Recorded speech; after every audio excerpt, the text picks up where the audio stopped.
Welcome back, Cage Junkies. We're here with UFC veteran, Ultimate Fighter veteran, and top now welterweight coming out of Florida, Rich Attonito. Rich, how are you doing today?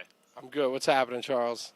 So, Rich, you're fighting in UFC this weekend. This is going to be your first time making a big weight cut. What weight class are you fighting at? I'm fighting at 170 pounds at welterweight. I used to fight at middleweight, so my first time down at this weight class. I'm excited.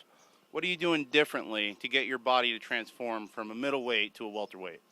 No pizza, no ice cream, no pancakes. Pretty much whole food diet. Clean foods. Not allowing myself the same liberties I had before, and that's pretty much it, man. It's worked out. A lot of hard training, get my weight down. I originally started at a small school in Jersey that's actually not around anymore. It was called Planet Jiu-Jitsu, and I got into doing that, and the curiosity to fight kind of followed, and started going to a boxing gym and a Muay Thai gym. This place, North Jersey Muay Thai, up in Jersey, is the best striking school around up there. If you're from Jersey, you should definitely go check it out. Tell Ray and Joe I sent you. I was there 2 years. I was training, and being I had to kind of bounce around a lot to get the different kind of training I needed, in all the aspects of fighting. After 2 years and having some success in the sport, I had an opportunity to come down to American Top Team because I ran into Laborio at a show in Atlantic City that I was fighting on, and they invited me down. And once I saw that, you had a place where you had all these things that I had to travel around for in one place, and you had a team full of guys who were all, had the same goals as myself, it made it a pretty easy decision to move down here because, it was just like a mecca of mixed martial arts to me, whereas up in Jersey, the places I was training were great, and I had a couple good partners, but not everybody was taking it as serious as I was. So I made the decision to move down here in 2006, and it's been great. Been a life-changing experience. My brother trained a little bit. He wrestled in high school, and then he's done a little bit of jiu-jitsu and some boxing and stuff. So we used to mess around, especially after my fights. We always used to put the boxing gloves on, and we grew up with boxing, so we were big boxing fans, and so we put the gloves on after all my fights anyways, just to kind of have at it. And he kind of stopped training as much and doesn't really do it quite so much now. And I guess it wasn't as much fun for him to train with me anymore because I would be beating him up a lot easier than it used to be because he's a big boy. He's my younger brother, but he's like 6'2". He's over 200 pounds, so he's not really a little brother. He's just younger. I've been training a lot with actually Jason High was in town, which was great. Transition from my opponent being a striker to a grappler and a southpaw. Training with Dan Kramer, Ryan Thomas. There's so many guys that I feel bad because I probably forget a lot of them. I can't even think of them off the top of my head. There's so many. But I've been getting really good training in. And I was training a lot with George Masvidal, who just had a big win in Strikeforce. Me and him were putting in a lot of work together. And it's been good, man. I've been getting great training. That's why I'm down here in Florida because, American Top Team has all those great fighters, great athletes, and training partners. And there's so many of them I can't even remember. Man, I was working a lot with Howard Davis exclusively for, 5 years. Working on my boxing a lot. I felt like the boxing was an important element of my training. I started my striking training formally with boxing.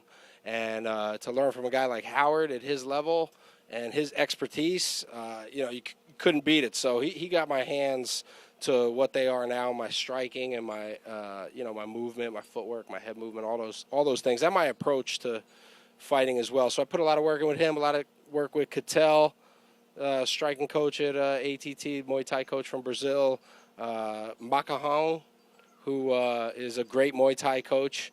Doesn't speak a whole lot of English, but, we communicate just fine, and he helped me out a lot. Same with Feifei. And as far as my ground training, Pahumpa and Ricardo Laborio have been great to me. They always help me out. and Kami, wrestling coach. All those guys have put a lot of work in with me and helped me get to where I am. And there's been coaches in the past who've come and gone, and training partners in the past that have come and gone that have helped me get to this point as well. So, I'm grateful for everyone I've had the, ability to work with. I just turned 34 on June 16th. What would you advise a young up-and-coming fighter so that they could avoid some of the trials and tribulations that you went through? Yeah, man, some of these young guys are coming in and they don't even know about the movie Back to the Future. You start dropping lines from 80s movies and they're lost, and then you tell them the movie and they're like, I've heard of it. So yeah, there's some young bucks in there now, and the advice I could give to them is really take your time. Make sure you don't rush into, fighting as far as being too eager to start fighting professionally. If you've been training from a young age, then obviously you're in a different position than somebody who might just be getting into it and trying to jump into the mix a little too early. Sometimes I see guys who are maybe only training a year or two, and then they start trying to fight. And maybe some of the skills that they should have aren't there before they start fighting. And, I would just say, if you're young, you have a lot of time. If you're like 18, 19 years old, you have a lot of time to work and develop skills, and really hone your craft before you need to jump in there, especially professionally. I mean, you should get involved with grappling tournaments. If you have an opportunity to wrestle in high school or college, do it. Organized wrestling is something that's not easy to come by once you're out of that high school and college arena. You don't find it really anywhere. So if you can get some organized wrestling in, I absolutely stress the importance of being able to wrestle on a high school team and a college team if you're fortunate enough to be able to take it to that level. And put those kind of trainings in and years of work to develop really solid skills, so that at the time when you do start fighting, especially professionally, you're not going to start taking losses in areas that you're weak in just from being inexperienced and unskilled from lack of time training, and then all of a sudden you're looking at having a record that's slanted with way more losses than wins, and you got this pit to kind of pull yourself out of. And I see guys do that to themselves. Also, I see young fighters sometimes taking fights that they maybe shouldn't be taking at that time. They want to they kind of got that like macho attitude a little bit, like, oh, I'll fight anybody, whatever. I mean, that's not really the most intelligent approach to have. If you really have respect for the sport, especially if you follow the sport. There's some scary individuals out there, and you shouldn't be so willing to just jump in the middle of a cage with some of them, until you're ready. When you're ready, then absolutely, by all means. But I see young fighters kind of jumping into fights too fast and trying to take it, trying to rush into it. I just take your time, man. That's the most important thing I could stress. So I know that this fighter that you're fighting now is a last-minute replacement for your original fighter, Matt Brown. What can we expect to see coming out of this fight, and what would you like to be able to pull off so that you feel like you've gotten what you've been working on in your training camp to come through in the fight? This fight obviously changed up the dynamic a little bit between the fighters, but in my training camp, I mean, we just had to kind of adjust to fighting a southpaw now instead of a right-handed, taller opponent. I'm fighting a shorter southpaw and a guy who likes to, take you down and ground you versus a guy who wants to bang it out on his feet, and he's equally dangerous on the ground. But, so that kind of changes the approach to the fight a little bit. But, my training camp has been great. I train everywhere the fight can go, so I'm not, worried about the last-minute switch-up, and I'm ready to go do my thing, man. Nick Diaz, George St. Pierre, how do you see the fight going in your professional opinion? I see a very game Nick Diaz trying to take it to George St. Pierre, and I see George, doing what he does and kind of working his takedowns and, maybe kind of canceling out the threats that Nick opposes with, good neutralizing wrestling. I'd love if, George stayed on his feet and tried to bang it out with him a little bit, but I don't think he'll do that. And, I just kind of see the fight going that way. And hopefully Nick, when he ends up on the ground, he'll be able to offer up some real submission threats to kind of keep the fight, interesting, whether it's on the feet or on the ground. I mean, I got tons of respect for both those guys. They're unbelievable fighters, and I think it's amazing what they do.